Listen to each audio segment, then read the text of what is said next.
Not far away, let's talk story. It's where my mama was born, it's where I come from, it's where my daddy fell in love not long ago. Aloha everyone, this is Larry Camp, and welcome to the Nobody Knows Your Story podcast, which just happens to come with a side of Hawaiiana. Nobody Knows Your Story is a podcast which I believe will impact each listener in a positive way. As you listen to the experiences that have transformed, shaped, and guided each guest, perhaps you'll better understand your own personal journey. Some will surprise, some will make you question, and some will inspire, but all will leave you in a better place for listening in. As for the Hawaiiana, well, that's just a big part of my life story.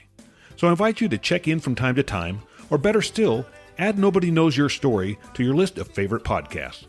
You'll enjoy hearing the life experiences of people just like you.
Aloha everyone, and thanks for taking the time to listen to another super interesting life story. Now we just heard Huaka'i Hele from Kawika Ka'iapo.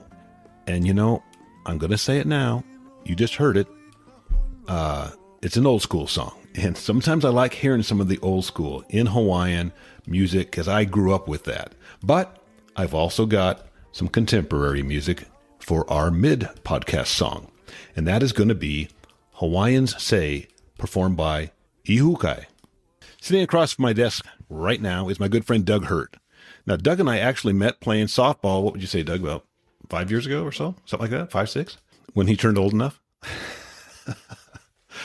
We play old man softball. So he's sitting here with me today. And I think I may have first asked you a couple of years ago about doing the podcast, and it's just taken us this long to get together. But Doug has a great story, and I really do mean that because he wrote a book that I read a couple of years ago. And that's when I said, you need to tell your story. So I think that'll probably come up a little bit today in the discussion, but it's his story. So I will let him share whatever he wants to share. So Doug, welcome. Thank you, Larry.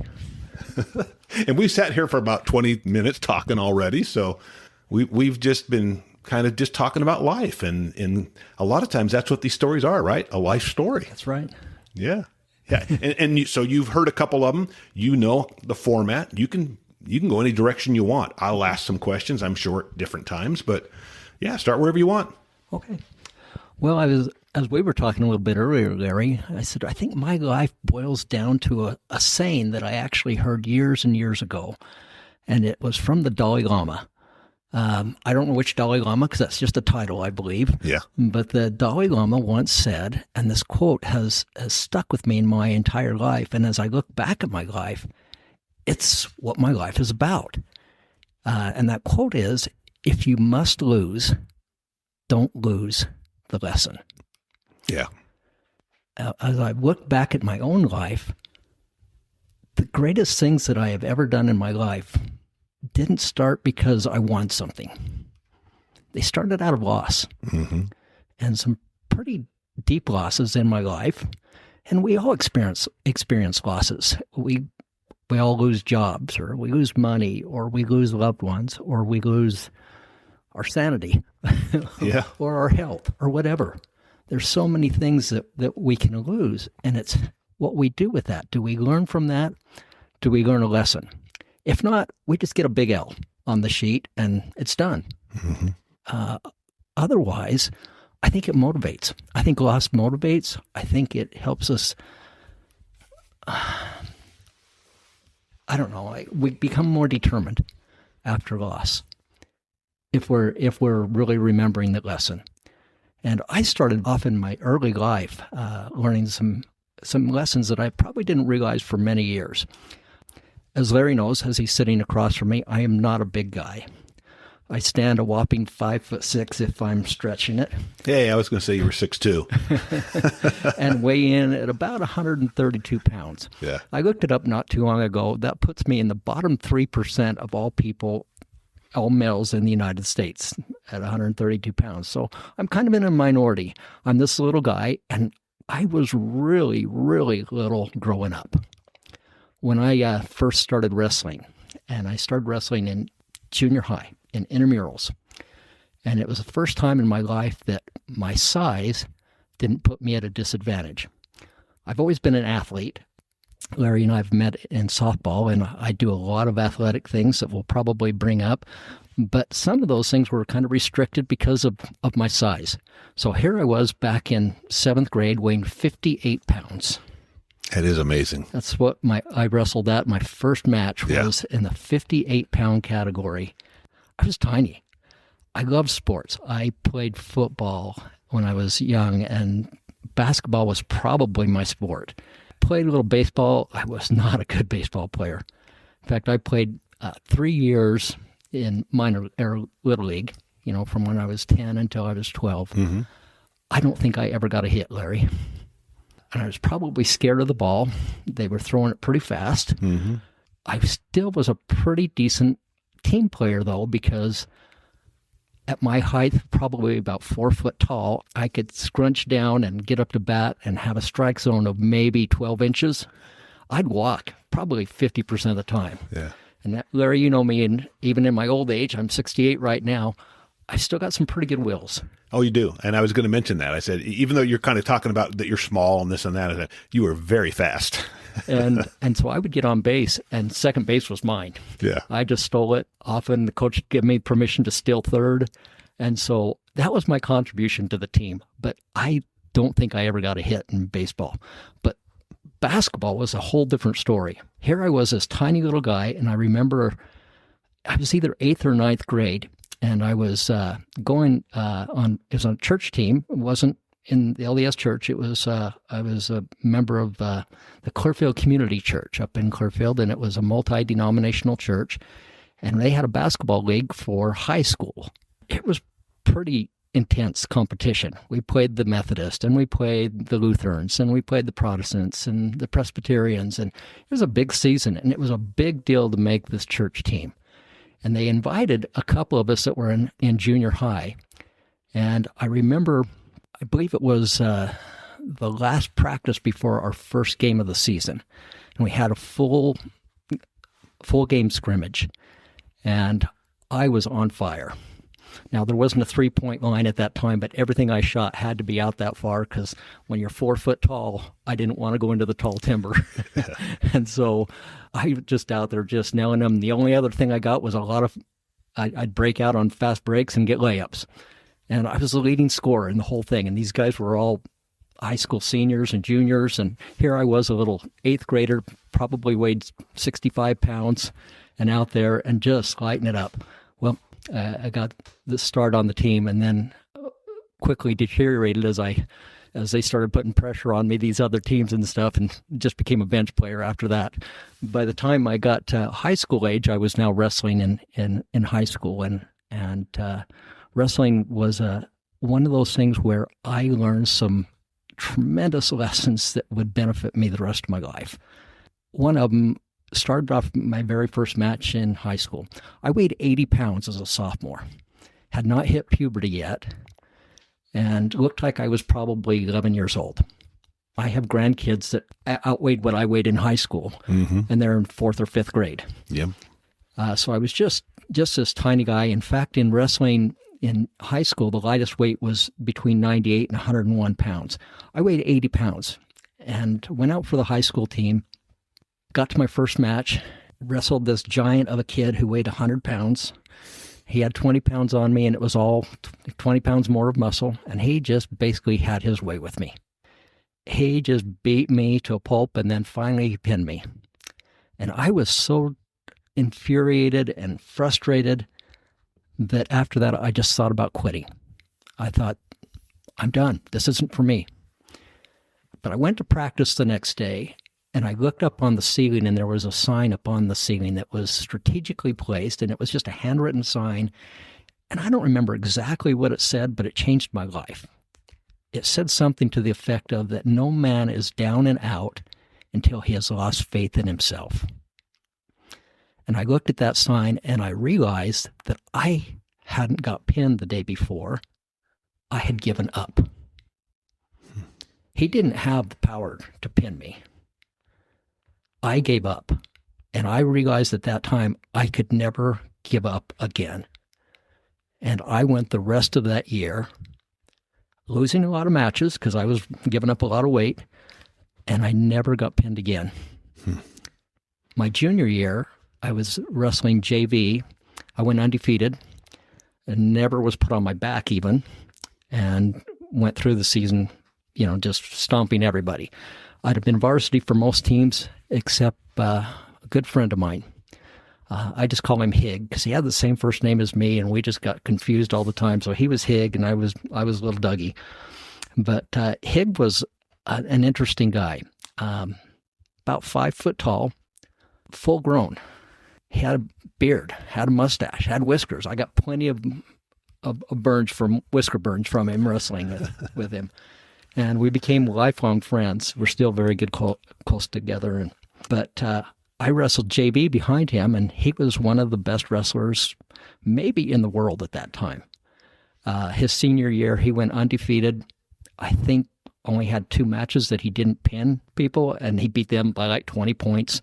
He was just a monster. He went to the Nationals that year and got to the last match in Nationals and lost that by 1 point.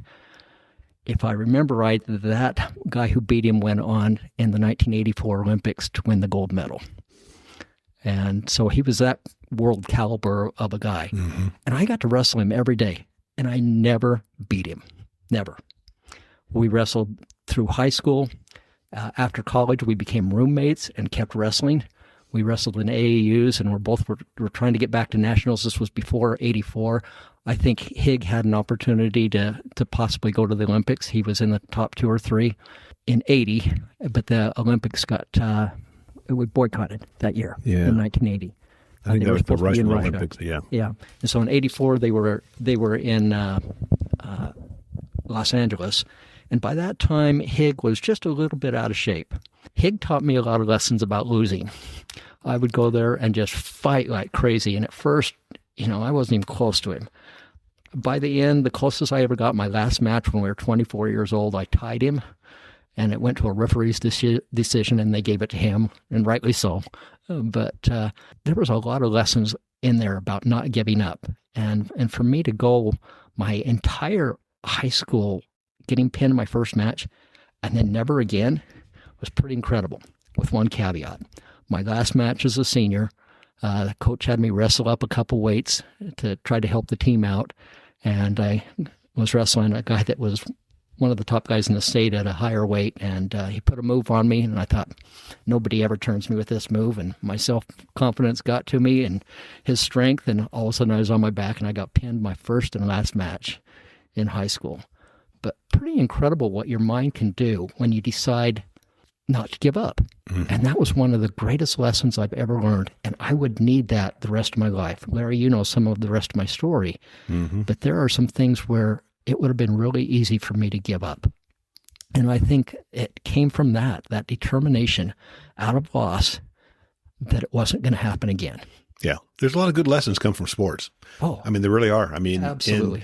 I was thinking of you when you're talking about getting pinned there on that last match as a senior, and that big gap in between those years of never getting pinned and only being on your back a couple times. Kind of from that sign that was up on the ceiling, you know, because that's probably before you saw the Dalai Lama quote. Yeah, it was. Yeah, it was. And so, yeah, there's a lot of things that you never know what's going to trigger that, but I'm sure glad it did. I had one other wrestling experience that I'll share with you because I think it applies to my life going forward. My senior year, after the year was over, I started doing freestyle wrestling, which is the Olympic version of wrestling instead of collegiate. A little more on your feet, standing up, and a lot of takedowns and that type of thing. And I was very good at it. That was my strength.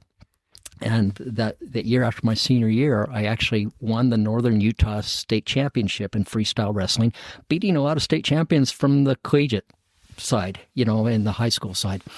But I got invited to a qualification tournament for the Junior Olympics. And I ended up getting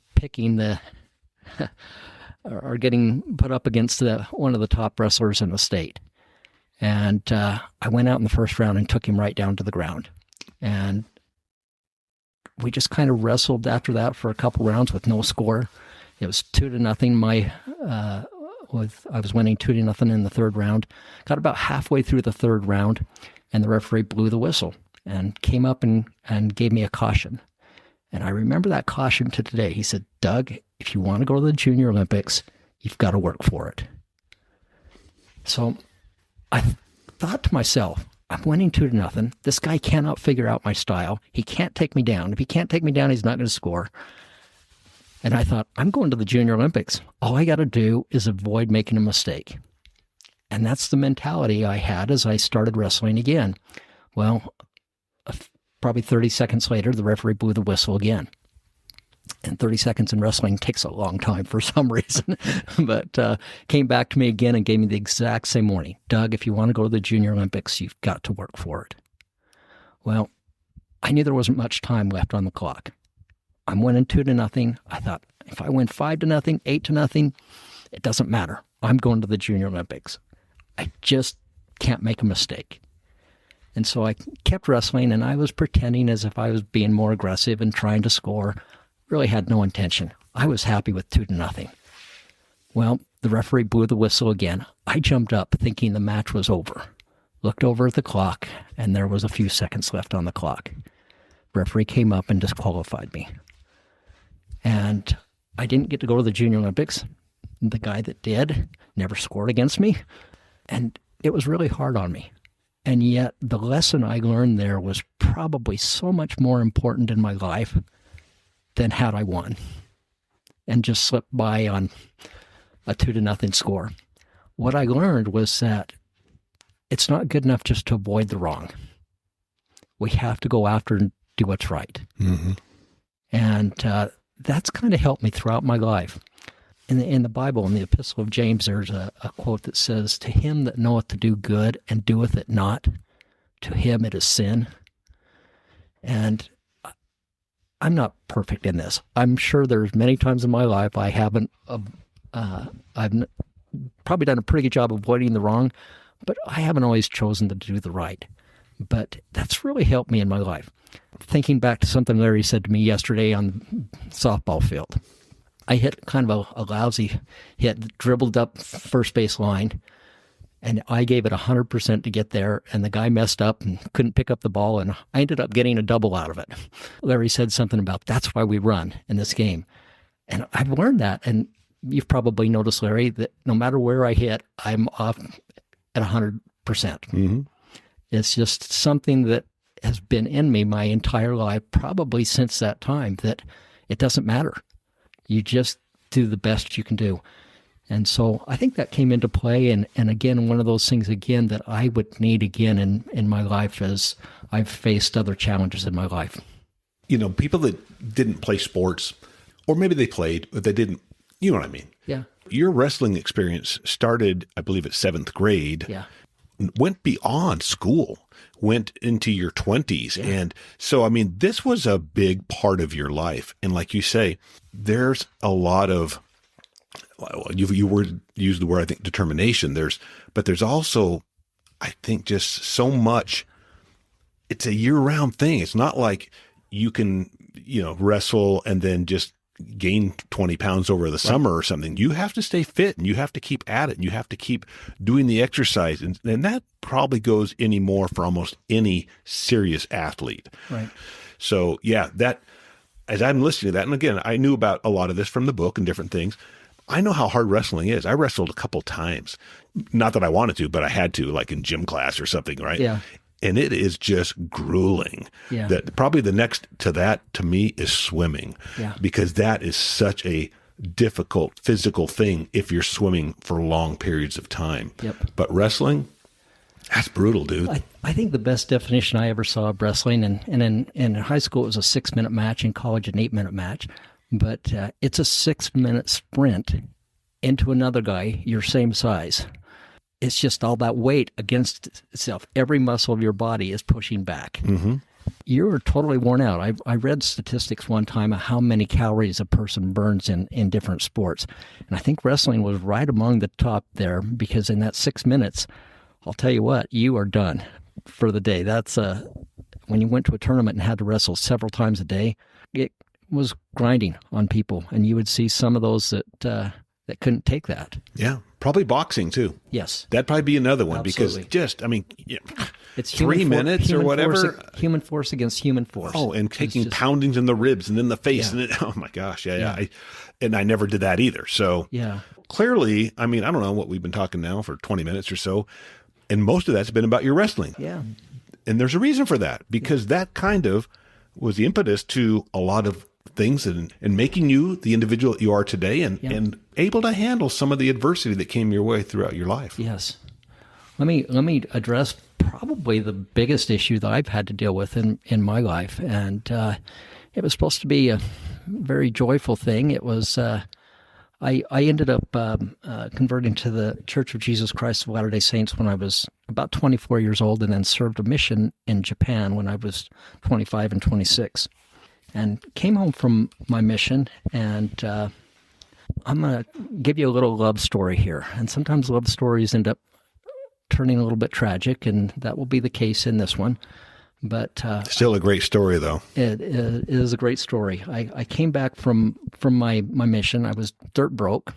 I had moved out from my parents' house before all of this, and when I came back from my mission, I didn't have any money. So I moved back into my parents' house at 26 years old, and went to church. And the first time I ever went to this ward that I was in, it's where I grew up, but I was never a member then. And so it was that area. And so I went to church, and they said, we know that you've probably spoken regarding your mission since you've got home in the ward that you left from, but would you mind speaking in our ward next week? And I said, sure. I go to church, and they give me the whole 45 minutes to talk.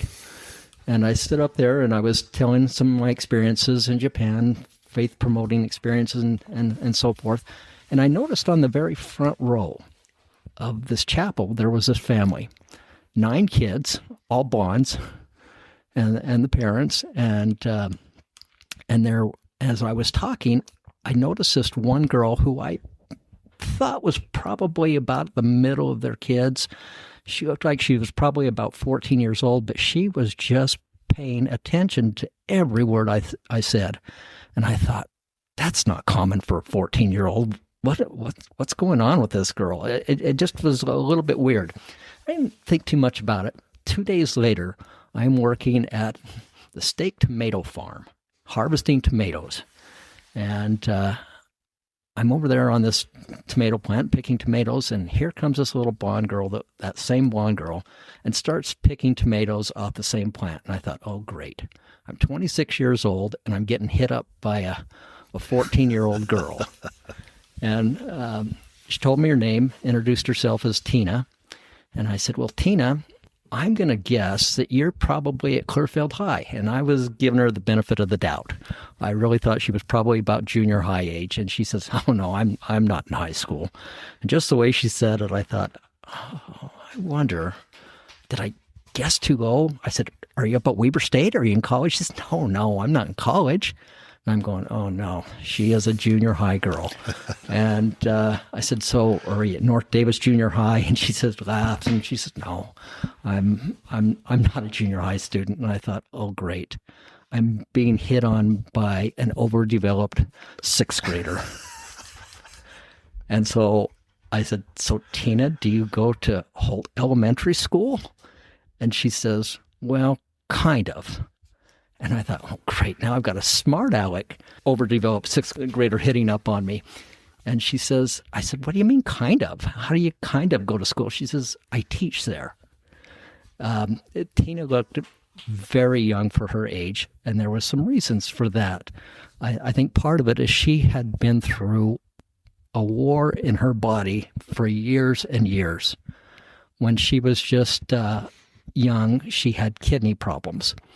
And at age 10, she received a kidney transplant from her mother. At age 12, I think she missed her entire sixth grade year with, kidney problems and that type of thing, and just in and out of time frames and situations where it looked like she was just going to die.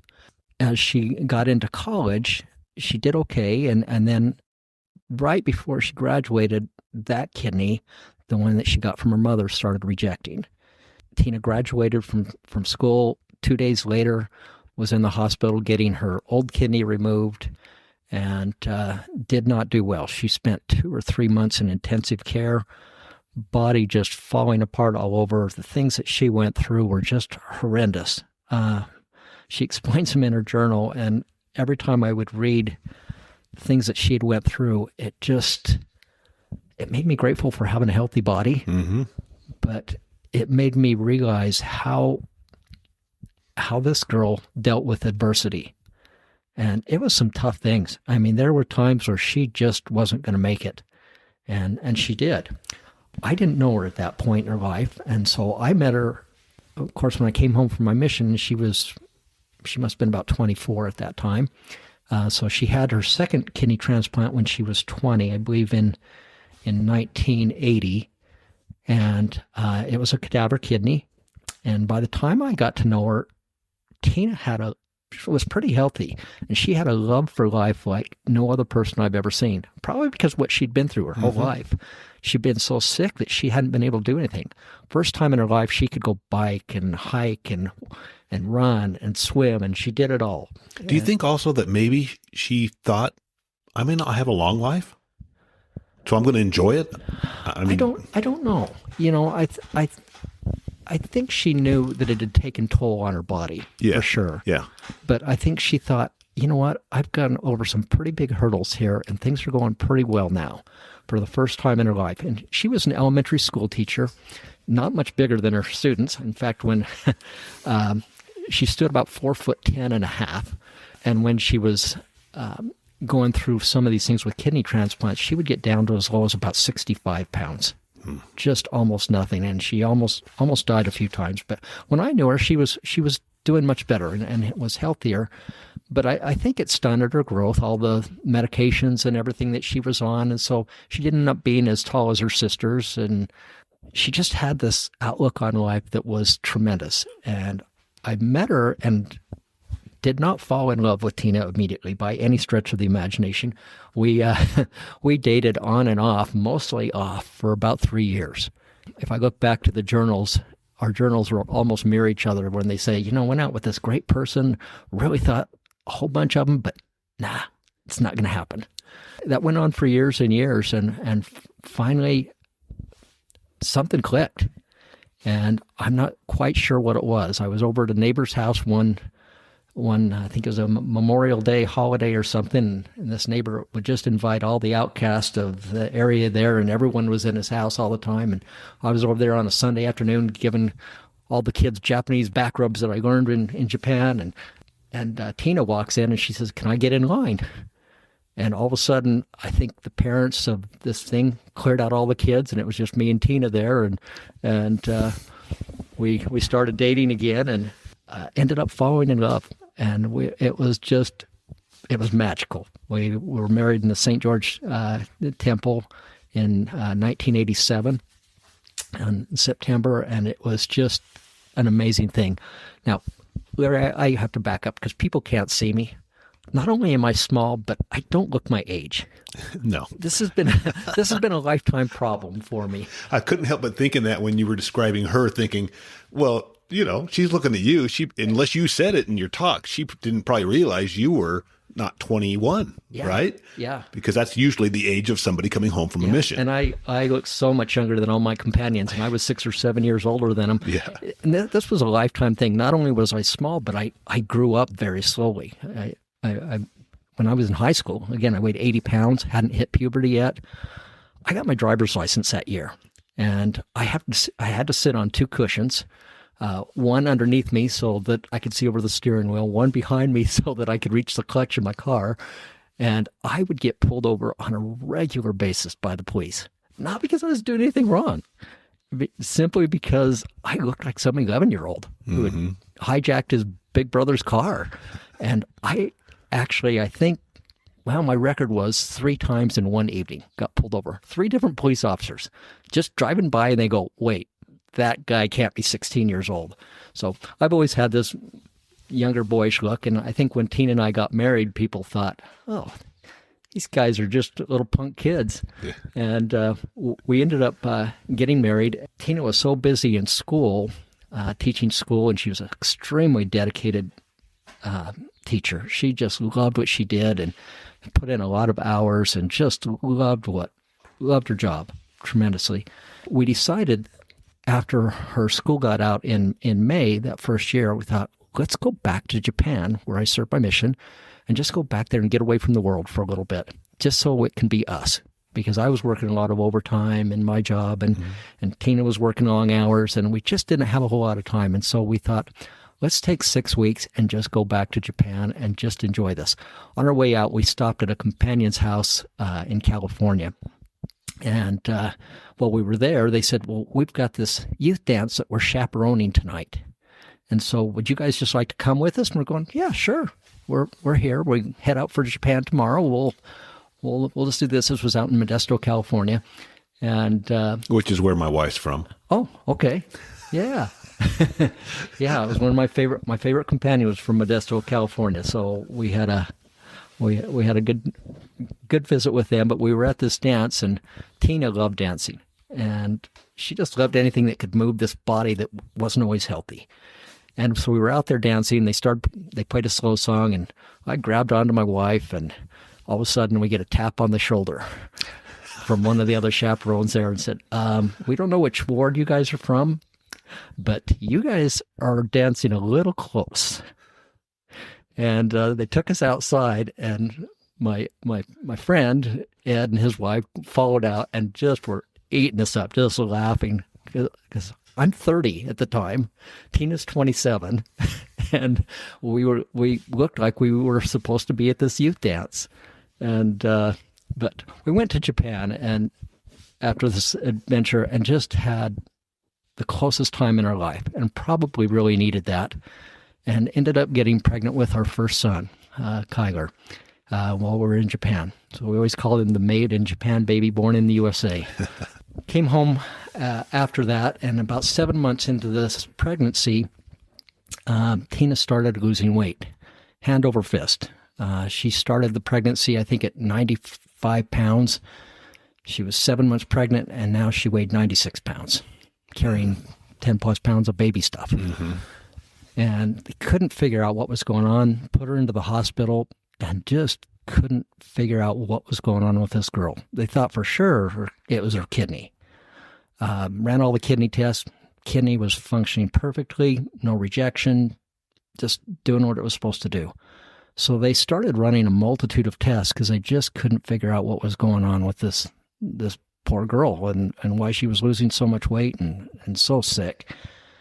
They said, we're just going to have to run every test we can think of.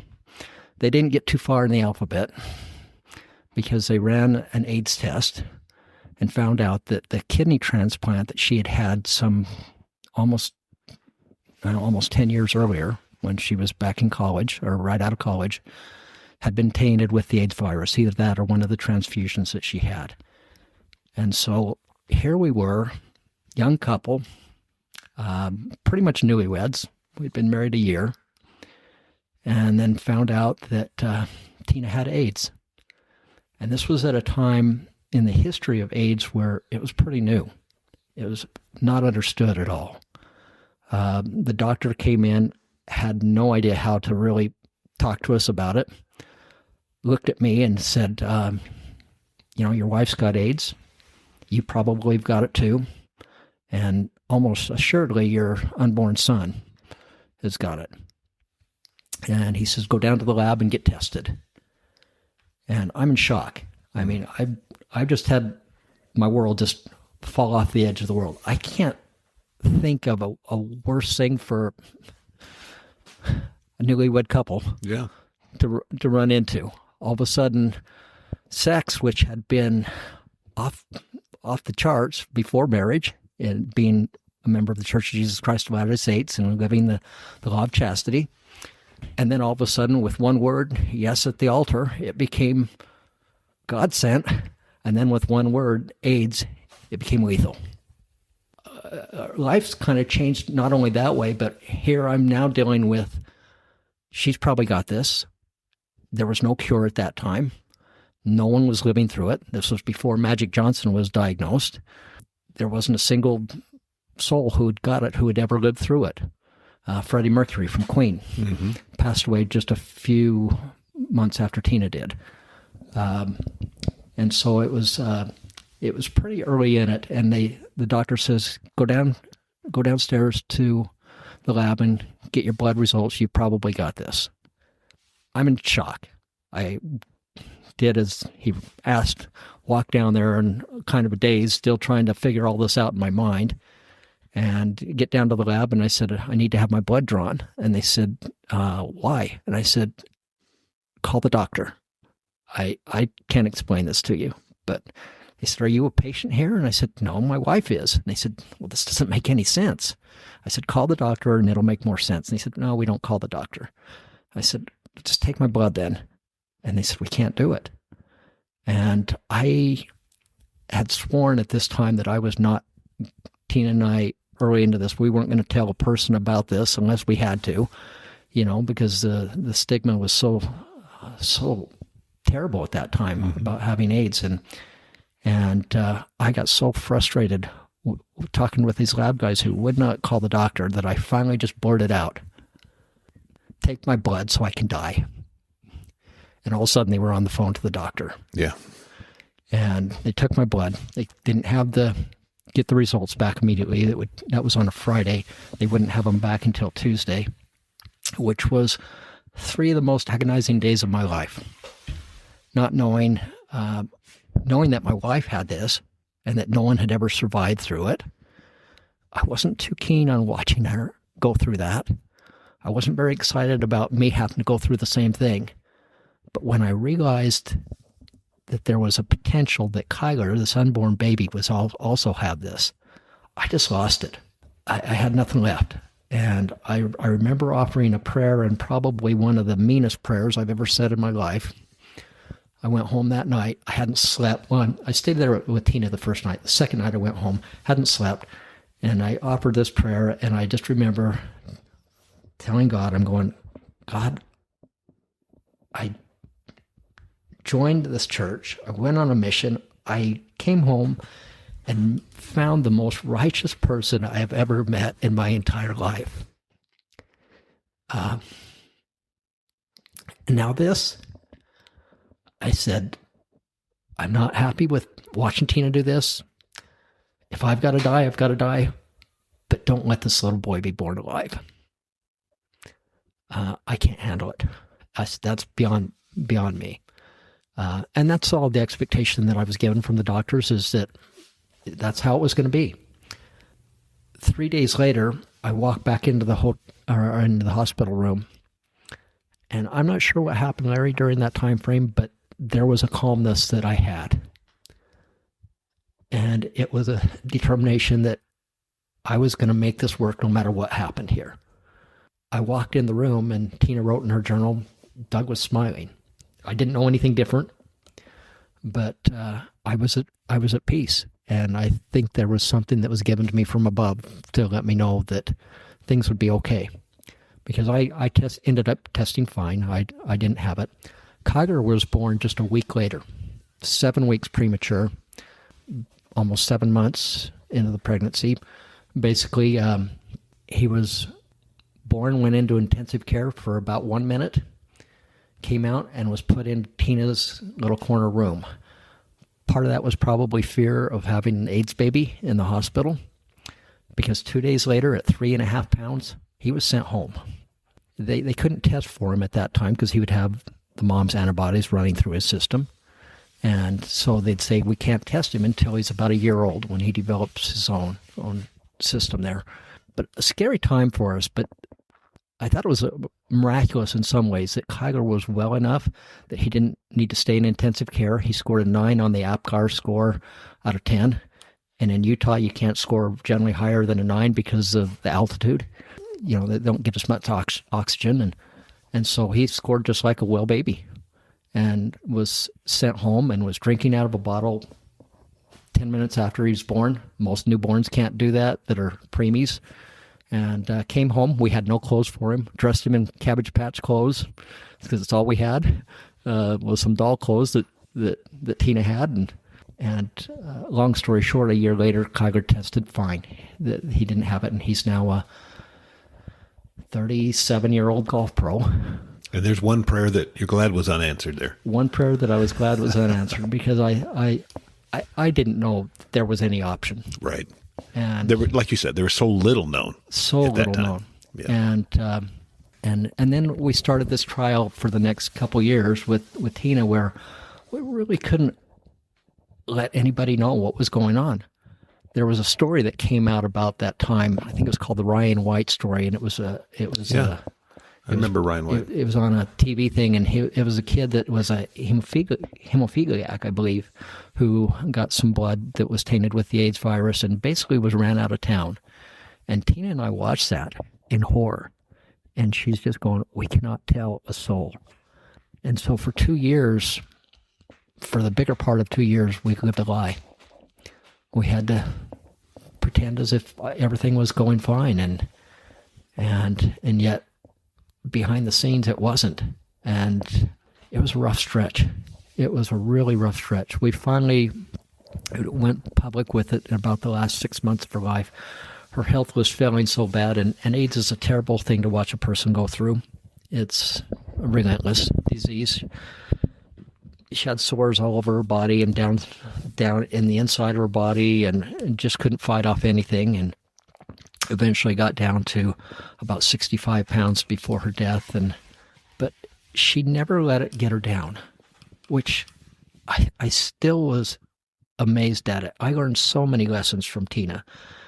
She just had the faith that she would be made whole, and she always thought, I bounced back from death before, I'm going to do it again. And she just had this faith that she was going to be okay. And she was in the long haul, in the eternal scope of things. But she lived about 2.5 years after her diagnosis, did some remarkable things. I'm going to share one story, and who knows if you want to edit this one out or not. But Tina died in August of 1991. And it was about June of that year, so a couple months before she passed away, that she came to me and she says, Doug, I want to open a school, summer school for kids who are behind in their reading. And I'm going, Tina, you're so weak, you can hardly move. Why do you want to do this? And she says, Doug, you don't get it. If these kids don't learn how to read, they're going to be behind the rest of their life. So she opened the school in the backyard of her sister's house. She didn't charge anything for it. It was just a free service that she did. She had about 20 students that she taught summer reading to. And I remember I would talk to her and they say, Tina, you're so weak. You don't have to do this. And she says, no, I have to. You don't get it. They're not gonna be able to get through life if they don't learn how to read. And I remember it was a Friday. It was the last day of her class, and they had written plays that they were going to perform. And so they had some of the, their parents, and Tina was there. She was on a gurney because she couldn't even walk at this point. She was having fevers as high as 107 degrees almost daily, just eating up her brain and everything else. And yet she would be totally focused with these kids. And she did these plays, and she could hardly clap for them at the end. That was Friday. I believe it was August 23rd. That night she came home, had, again, fevers, 107 degrees. I called my stake president, had him come over, and he gave her a blessing and released her from life, basically. And he asked her right before, he says, Tina, are you willing to accept whatever God wants? And she said, of course. And he says, even if it's to die? And she says, yes. And that was the first time she ever gave way to the disease. The next morning, she had a seizure, went into the hospital, and most of the day was in and out of consciousness. Towards the end of the day, the doctor said, Doug, you've been up all day. Why don't you go home? She's stabilized. I went in to see her, and she was alert for the first time and that day, and she beckoned me to come over to her, and she had an oxygen mask on, and she said, Doug, can you take my oxygen mask off? And I thought, gosh, is she having me kill her here or what? I didn't know. And I said, why, Tina? And she said, because I want to give you a kiss. And it ended up being the last kiss we had. She says, I just want you to remember how much I love you. I went home. I got a call at 4 a.m. It said, get here as quick as you can. Tina's fading really fast. By the time I got there, she had passed. Remarkable lady, cared so much for other people and taught me so many lessons during my life that I'll always be grateful for that. But I think as I tie this back into all the other things learned earlier, it was that perseverance. It was dealing with what you're given and making the best of what we could. And she was a remarkable lady.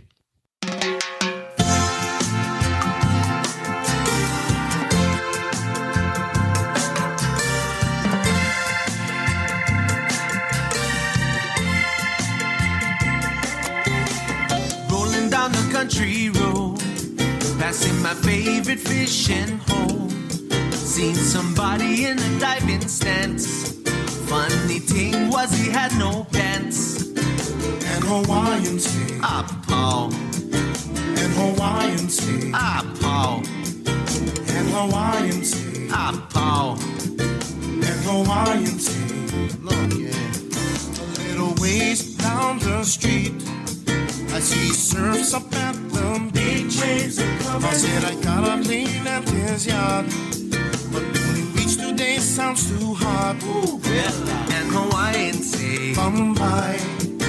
And Hawaiian say, Bombay. And Hawaiian say, Bombay. And Hawaiian say, the best things to say in Hawaii make life a little more easy. It's hard to get down when all around you is the sun, surf, and island breezes. Back from the beach I found a note. I couldn't read what the brother wrote. Guys was laughing on the other side.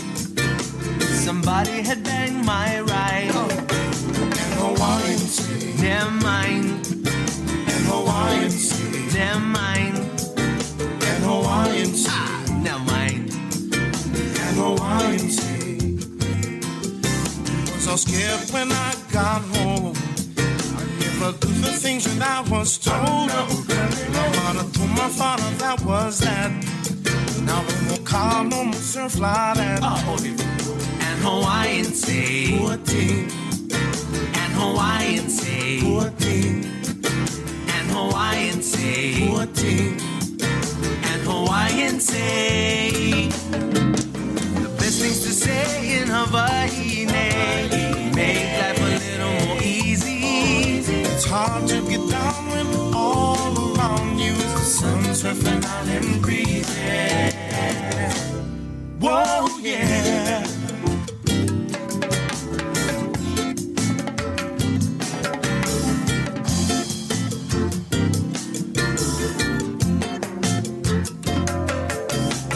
Best things to say in Hawaii to make life a little more easy. It's hard to get down when all around you is the sun surfing out and breezy. And Hawaiian say, Paw, and Hawaiian say, Bombay. And Hawaiian say, never mind. And Hawaiian say, poor thing. and Hawaiian say, and Hawaiian say, Whoa, yeah. and Hawaiian say, and Hawaiian say, I like these songs, and Hawaiian say, don't you? and Hawaiian say, and Hawaiian say. Life got better after that. You know, after Tina passed away, eventually I about 3 years later, saw the cutest little girl I'd seen in a long time in ZCMI bookstore and went down and asked her out. And we've been married for 32 years now. Got 5 kids between us. So Trish and I, there's been some wonderful blessings in our life. My career came out of this terrible time frame. I actually didn't get a promotion one time, and it was when Tina was very sick, and we really needed the money. We had tons of medical bills and everything going on, and I worked really hard and didn't get a promotion because I wasn't the golf buddy to somebody, and came home that day very frustrated and very upset, something that I really felt like I had deserved and missed out on. Tina set me straight again, and she says, "Doug, do you love what you do?" I said, "It's my job." She always loved what she did, but I hadn't found that passion in my life yet. And she said, "You need to go find that. You need to find what that is." So here she is, half on her deathbed, encouraging me to go find a career, and which I did. And she never got to see the fruits of it, but I had a wonderful career as a financial advisor, had my own company, started off rough, but made it, and sold that company for multiple millions when I retired, and had a very successful run, and it blessed a lot of people's lives. And that was one of those things that came out of there also. It's easy to see, for me, and probably for the listeners that are listening, that those two stories, I'm breaking them into stories, but the wrestling story and then the Tina story, how they moved you in the direction the rest of your life took. Yeah. Because, like you say, Trish, you guys have been together 32 years, right? Right. So she pretty much raised Kyler, right? I mean, Yep. And then your other children. So, I mean, that's, I guess, the third chapter, but you look at the things that happen to people in life and how they respond to it. Remember the quote from the Dalai Lama? Right. Remember the poster that you looked up to in the gym? Yeah. Those are the types of things that I think affect people differently. Not everybody can hear that quote from the Dalai Lama or see the poster and have it be life-changing. They might just go, that early in my life. yes, exactly. 15, 16 years old. Right. And I told you before we started this about my starter husband experience and how I was determined that I was not going to have that happen again. Yeah. And if that meant that I had to sometimes say I'm sorry, well, maybe I really wasn't, but I don't want to have an argument or bad feelings, then that's what I did. Yeah. So at the end of, and I'm getting into the last chapter of my life here.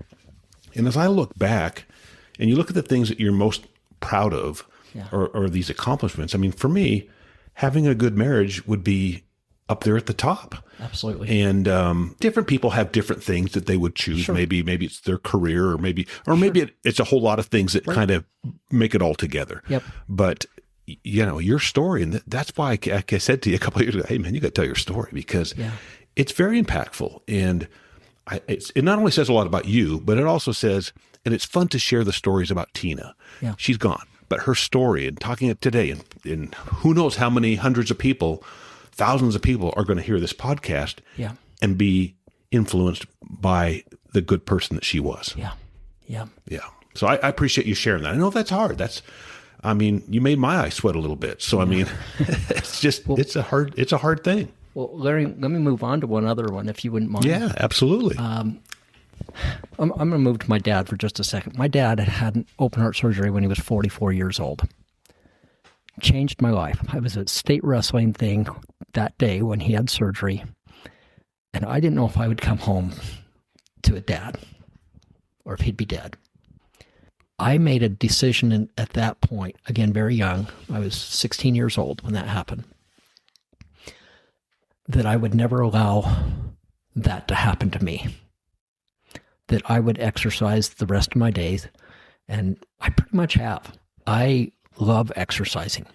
I love sports. I love working out. I have biked literally over 100,000 miles in my life, none of it on an e-bike.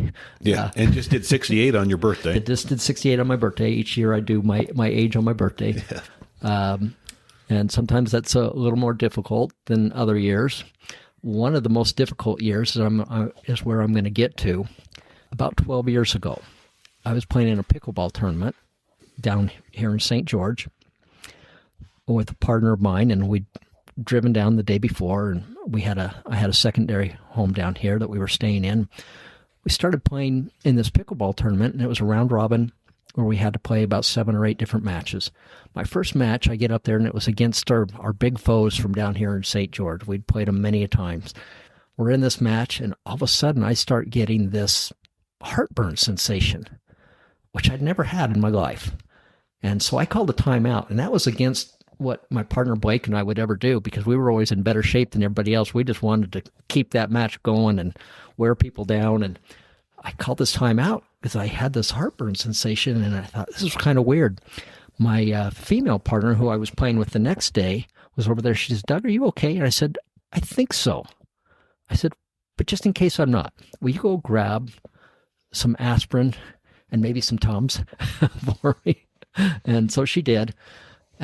Ended up playing the rest of that day, and we had to use about every timeout. We ended up winning the tournament, probably because I wasn't thinking about pickleball. I was going, what is going on with my body? And I was just playing out of my mind, playing really well, and we ended up winning all 8 matches and doing very well. But I would get this heartburn sensation. I thought, well, I ate Mexican food on the way down. Maybe that. I've never had heartburn before.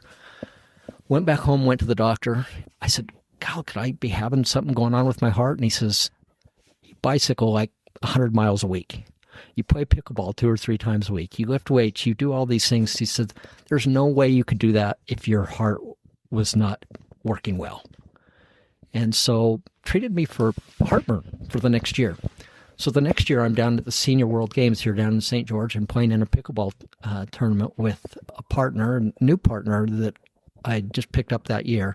This other guy and I had played together for years, and we decided just to branch off a little bit and play with some other guys. And so I was playing with this other guy, and I started getting that sensation, which I would often get. I'd be out on a bike ride, get it, stop, take a Tums, go away for a while, start biking again, and come back again, and I'd go through the same exercise over and over. And I was starting to get tired of doing that. And I was down playing pickleball, and same type of thing, except I had some numbness going on in my left arm also. And this guy who was my pickleball partner happened to be a physical therapist that worked with cardiac people. And he said, "Doug, you got to get into your cardiologist like now. What you're experiencing is not heartburn. Don't let him tell you that it is heartburn."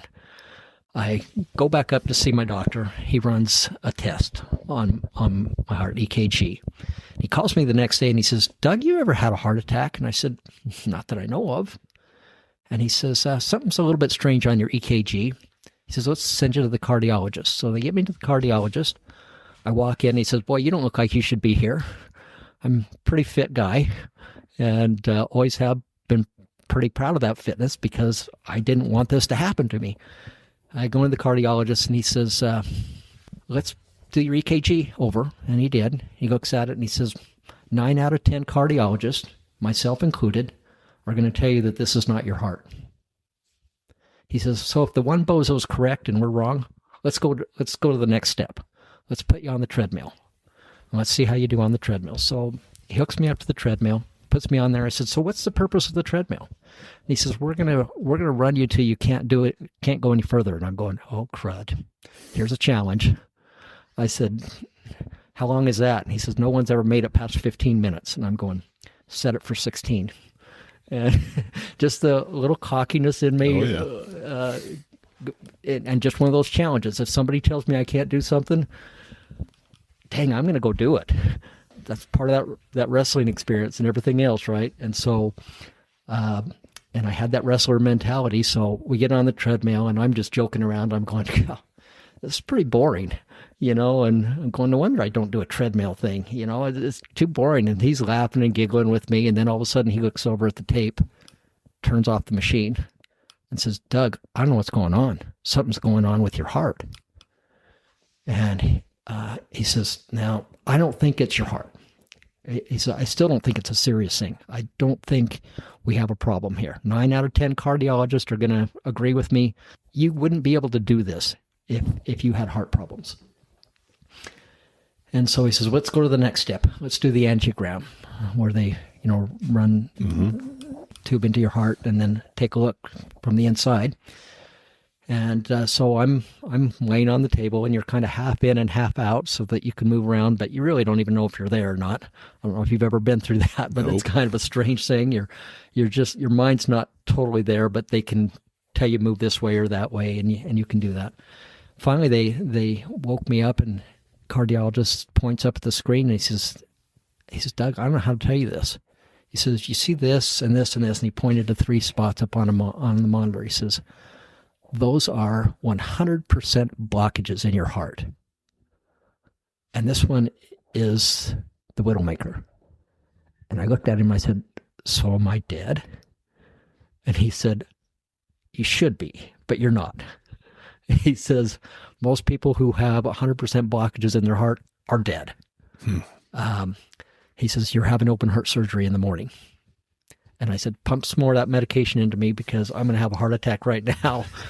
They take me up, and I go meet with the surgeon, and he walks in and he says, you're not what I expected to be here. I'm pretty fit. I'm a pretty buff guy, and healthy, and can bike a long ways and all this stuff. And he says, boy, this is really strange. He says, I said, so what's this look like? He says, well, we're going to do open heart surgery. And I said, so what's the odds I get out of here? I said, please don't say 9 out of 10 people would say you'll be fine. I've heard that. And he says, oh no, you're like 99 out of 100, are going to be fine. I had open heart surgery that day. They had to do, they did 3 bypasses. The surgeon came back and said, it's kind of miraculous what happened. Bodies are, and your body, because all the exercise that you've done in your life, it saved your life. And I said, well, I did all this exercise so I would never be here. He says, you exercised and it saved your life. You've got some genetic issues. It's nothing that you did in your life. You're fit, you're thin, you eat well, you don't smoke, you don't drink, you don't do any of the things that we see people do that come in here for heart disease. He says, but genetics caught up with you. And this is the genetic issue. But your body built its own bypasses around your blockages. Now, he says, unfortunately, they weren't as good as the original equipment. And so when your heart would get up to about 140 beats per minute when you're playing in a pretty aggressive pickleball game, or when you're out on your bike and you're getting your heartbeat back up, it couldn't keep up. And you would feel this heartburn sensation. He says, here's the miracle. When you have a blockage in your body, especially in your heart, anything behind that blockage dies. Can't get blood. Blood is the life fluid that keeps those muscles alive. He says, you have 0% heart damage because your heart, because of all the exercise you did, built bypasses around that and kept that tissue alive. So my wife says I've got double the arteries everybody else does in my heart, which may or may not be true, because I did have the bypasses and plus the ones that had bypassed on their own. And we went hiking. It was just probably a year or so after my surgery. And we were there with some friends who were quite a bit younger, and we were on the Nepali coastline, hike up on Kauai, and it was like an 8-hour hike or something. I am just leaving everybody in the dust, and I'm going, where is everybody? And they're all coming up huffing and puffing, and I'm just going, just like going out for a stroll. And so I've been very blessed with having a heart that's got some problems with it genetically, but I owe my life to exercise. Yeah, and here's the thing, Doug, that I was going to say way long ago, and I thought I'll just let this kind of play out, but all those times when you were little, hadn't reached puberty by the time you got to high school, all this and that, that's a hard thing when you're young. Oh, yeah. But that's a benefit when you're our age. Oh, yeah. It's a benefit now because you're as fast as I'm not sure there's anybody faster in our league than you are when it comes to running, and you haven't talked about it, but you participate in the Huntsman Games. Yes. I play softball in the Huntsman Games. My wife Judy's a much better athlete than I am. She does a triathlon. She took a bronze in the triathlon last year. She took a bronze in the 10K. She's a great athlete. I play softball. I don't even run unless I'm going around bases, right? But you do track and field in the Huntsman Games. Yes. You've already talked about all your pickleball. Done pickleball, bicycle races. Yes, exactly. So I'm just saying, rowing you are a phenomenal athlete. And even right now, yesterday, you and I were talking about your weightlifting and about all that's going on. And again, you're only 130 pounds, 140 pounds? 132 pounds. 132 pounds. And you can bench press like, 100, almost 190, I think. Today in my workout, I did 12 reps at 145, which is the equivalent of about 205. Yep. And on a single lift. And see, that's, unless people have done it, they won't know what an accomplishment that is. Right. I can't bench that. I'm much larger than you are. Yeah. I don't even know if I could bench press 160 or 70 anymore, honestly. So to me, I get it. Yeah. I've always been athletic, not to your degree. Yeah. And it's funny because in my journal, when I was 18 years old, and we talked about journals earlier today, I wrote down 10 goals. And one of them was to never weigh over 199 pounds. And you know why I wrote that down? Because my dad was always battling his weight and always on diets, and I never wanted to do that. So I've always, and some of it's genetics. I'm more like, I take after my mom's side of the family, and most of them were pretty slender. So I got a little lucky there genetically, but it was important to me. And my dad wasn't really into athletics that much. He played a little racquetball and this and that, but I've always been into sports and always playing, and Judy the same way. So as a couple, we've always done the hiking, and we've always done, pickleball together and just different things. And I think it's benefiting you and I both now as we're approaching 70 that we're still doing these things. Yeah. And mentioning Huntsman, I don't know how many medals I've got in long jumping and triple jumping and standing long jump. I do not have the right body for that. Most of the guys I compete with are like 6'5". Yep. I'm 6'5" inches. Right. It's interesting. I remember one year in particular, I won gold medal in, I can't remember what it was, running long jump or triple jump. I'm standing on the podium, and they had the 3 steps of the podium. Mm-hmm. I'm still the shortest guy, and I'm up on the top. But it's just something that I decided to do. It's kind of funny. That's kind of a funny story, the long jump. And in fact, my senior games is kind of a funny story. I am built for one thing really well, and that is bicycle hill climbing. I'm small, I'm lightweight, and fairly muscular for my size. I came down to the Huntsman Games at age 50, so excited to do the hill climb. In fact, I had practiced at Snow Basin every summer, every Wednesday, I would climb Snow Basin, which is a much bigger hill than climbing Snow Canyon, which is what they do down here for the bicycle hill climb. Yeah, a lot more altitude. Yeah, a lot more altitude, a lot longer. And I would go do that. And I was in such great shape from doing that. And I came down here the week before the first time I was in the Huntsman Games at age 50, rode that course because I had never ridden it before, and rode it in a time. And I thought, I'm 2 minutes faster than the gold medal. 2 minutes. That's a huge deal. Yeah. So I'm all excited to come down. And my wife, Trish, who's the practical one among us, says, are you really going down to St. George to do a 15-minute bike ride? And I said, no, 14:30 if I can make it. If I can improve a little bit. And she says, well, why don't you do something else when you're down there? And so I looked through the booklet, and it was before they closed the games off. So this was probably like August or September, and I was working out, and I saw that they had the standing long jump. And I thought, when I was in 5th grade and weighed 50 pounds and stood about 4 foot tall, I set the Pioneer Elementary School record for the longest standing long jump, and I'd never done it before in my life. It was over 6 foot. It was 6 foot something, and I was 4 foot tall. And I thought, I guess I could do that. It's the next day. I could do that. Well, I came down to the senior games and was so excited for this bike ride. So excited. And I walked in to get my jersey and everything, and I was very trim. I probably weighed about 123 pounds or something. I was lighter than I am now. And I was just fit and ripped, and not quite as muscular as I am now, but I'm built for cycling at this point. And I walk in, and I'm registered, and the guy says, here's the champion checking in right here. I mean, I just looked the part. If you ever go back to the Tour de France, which I have, it's guys my size that are winning the hill climbs. The big thing. You cannot pull all that weight up the hill. It's very rare where you see a normal-sized person. I think one of the greatest climbers of all time was a guy named Marco Pantani, 5'6" and 115 pounds. Wow. You know, I mean, just tiny guys, but these guys could climb like crazy.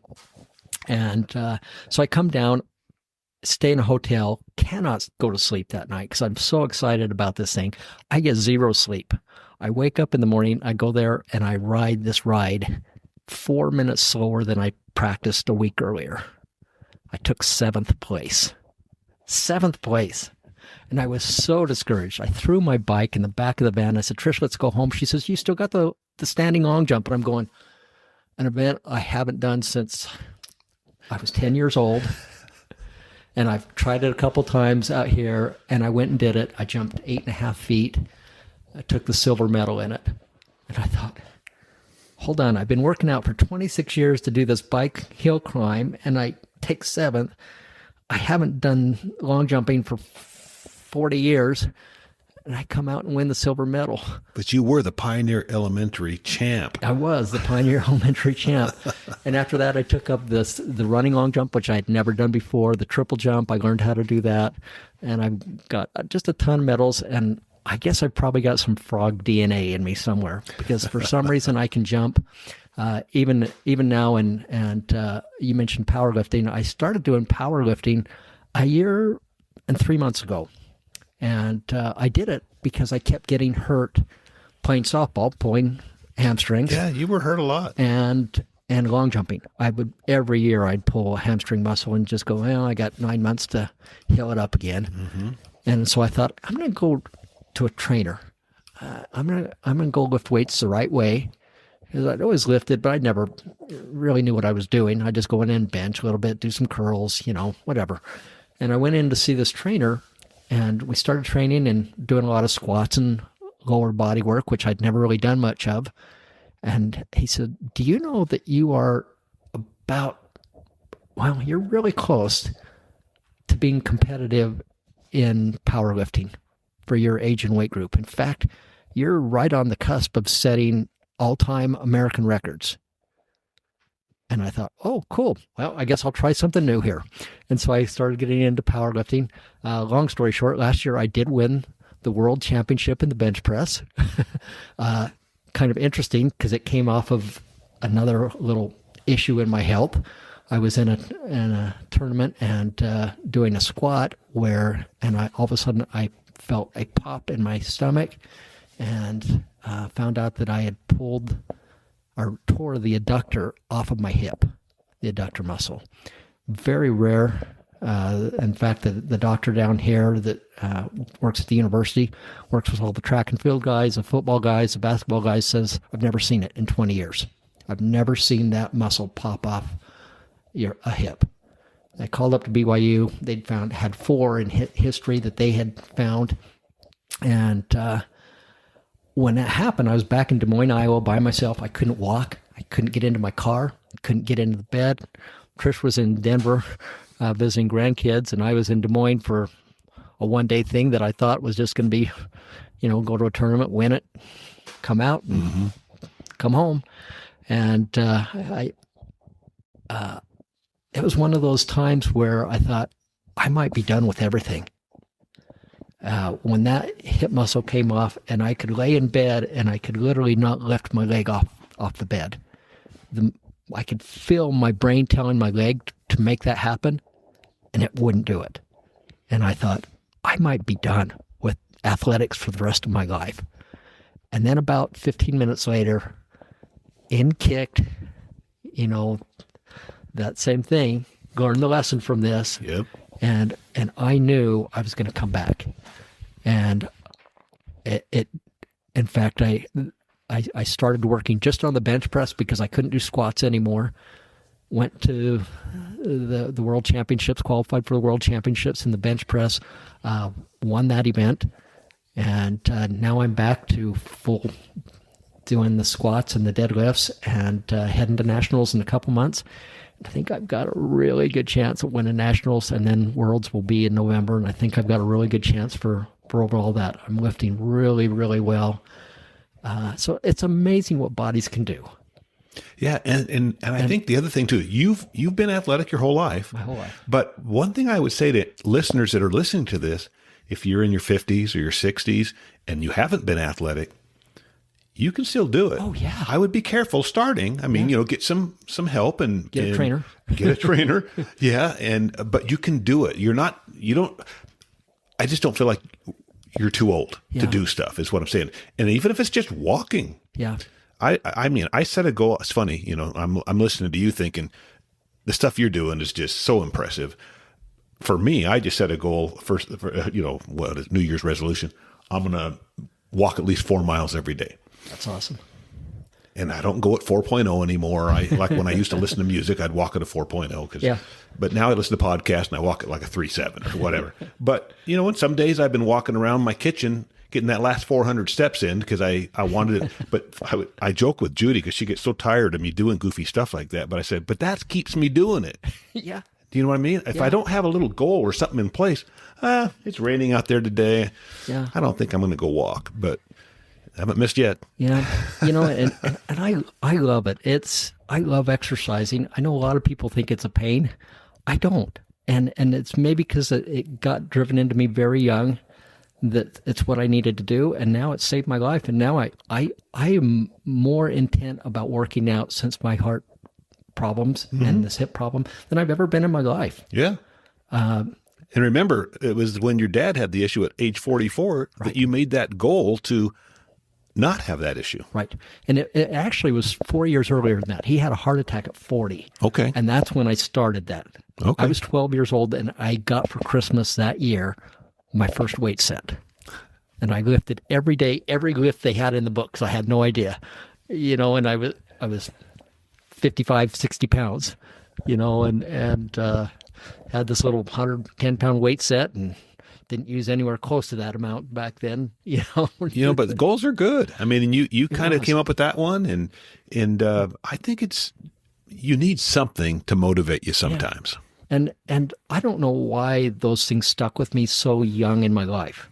I mean, a lot of these lessons were early, and I wasn't, I look back at it and think that's pretty miraculous that I could be that intent to do stuff at that young of age. I'm not sure what gene I got there, but by the way, to finish off the story on my dad, My dad had a heart attack at 40. He was a smoker. He was overweight, never exercised.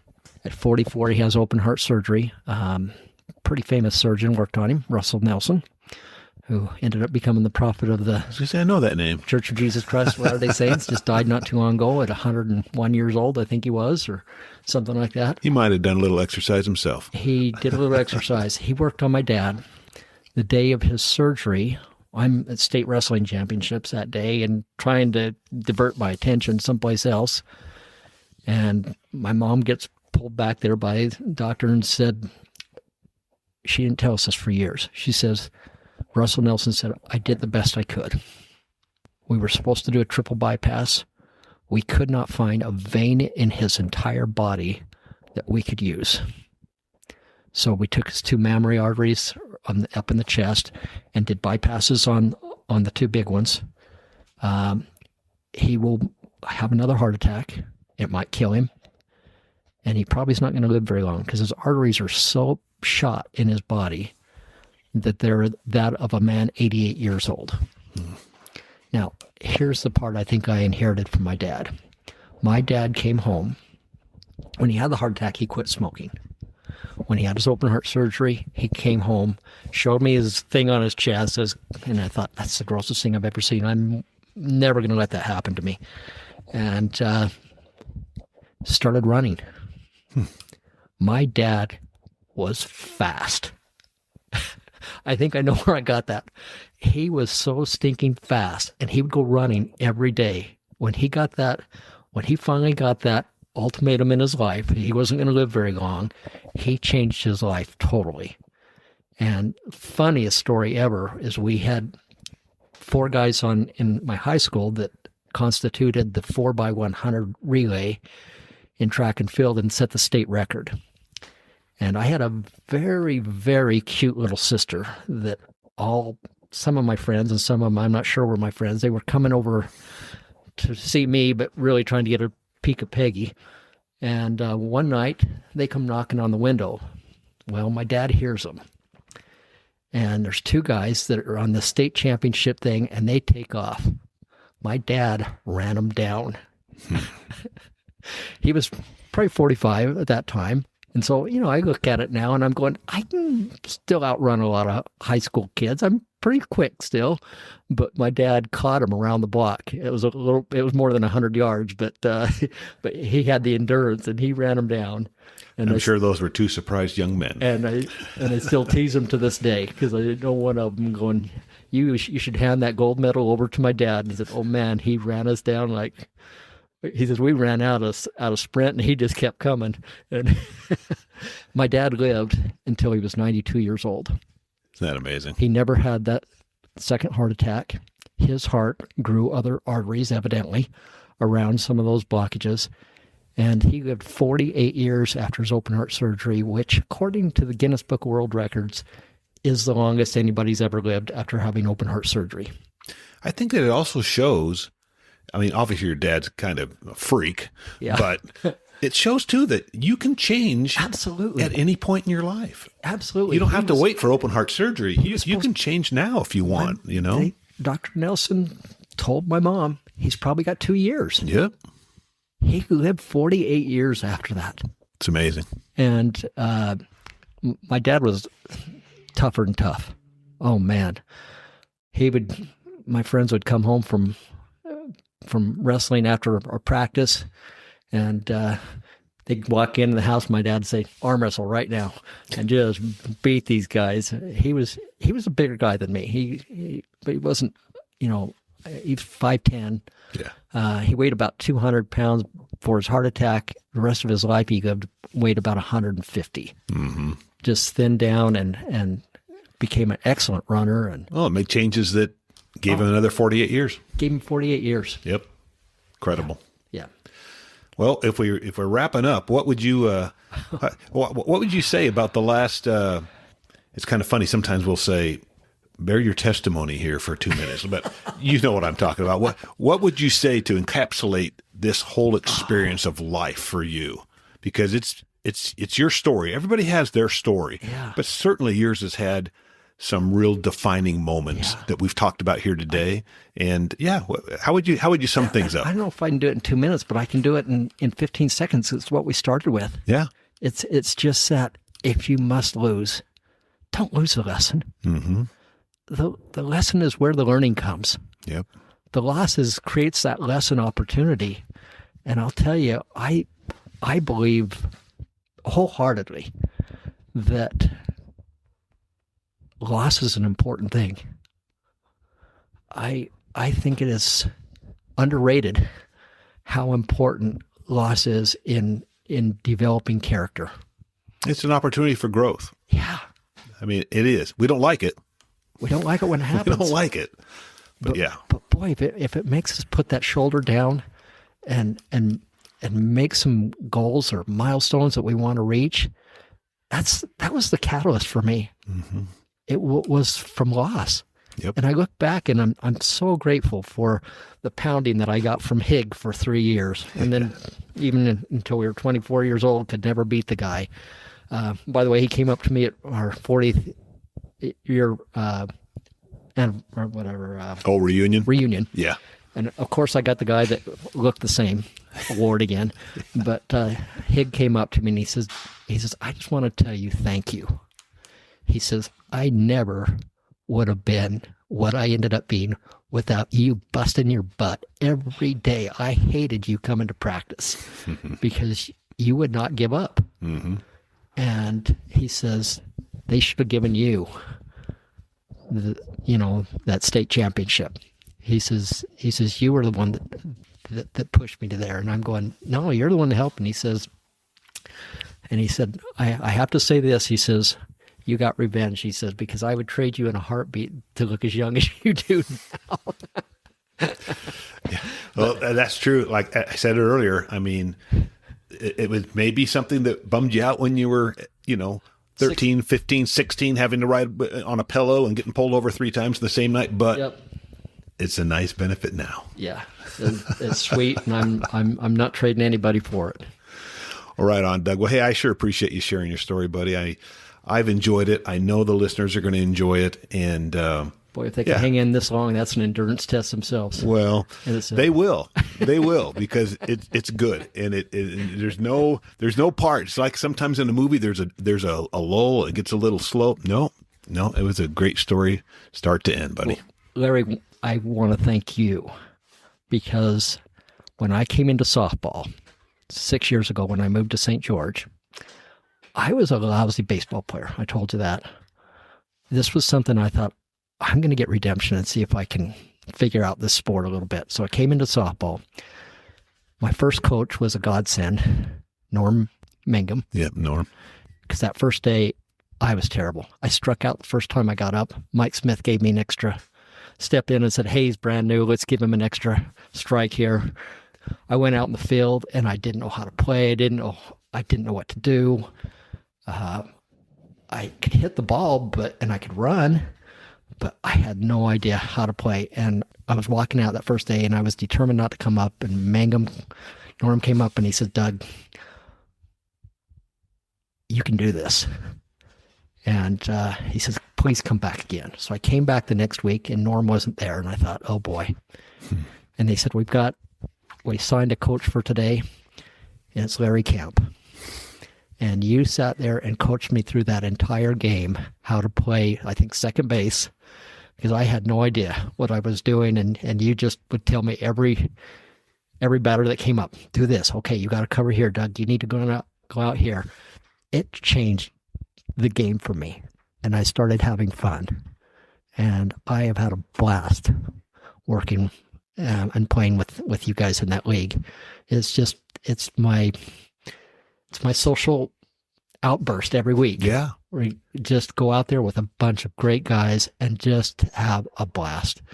I think I would have missed that had it not been for you and Norm. Well, I appreciate that, and I can tell you this, and it's just like everything else that you've done athletically. You have taken something that was difficult in the beginning, and you've become a very good player. Well, so I mean, not just because you're fast, but I mean, you've learned to hit to right field, and you're good at it. If you get a hit over there, it's almost always a double. Yep. because of that speed. You're good at staying down on the ball now. You've got accuracy on your throws. So 6 years, but you've come a long way. So, and again, I say that to guys all the time, come out and play. Oh, I haven't played in 30 years. That's okay. That's okay. If you stick with it, you'll get better, The long jump softball, I had to take 40 years in between them. Thanks, Larry. You got it, buddy. All right, everyone. Hey, this has been a fun experience with Doug. Oh, I know you've enjoyed it. There'll be more. So tune back in next time. Thanks, everyone.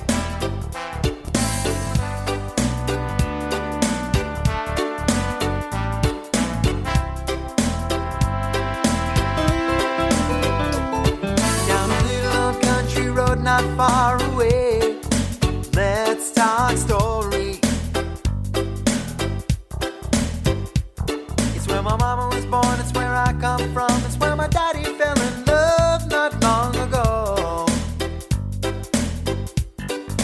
Let's talk story. Let's talk story. Let's talk story.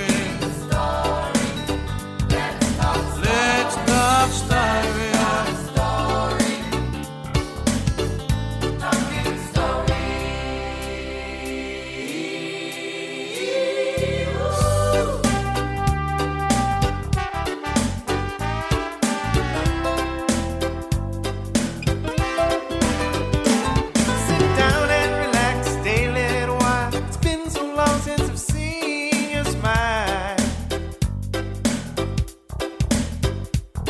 Well, a little of this and a little of that. Funny how time just slips away. Guys, we gonna talk story. Eh? Let's talk story. Let's talk story. Let's talk story.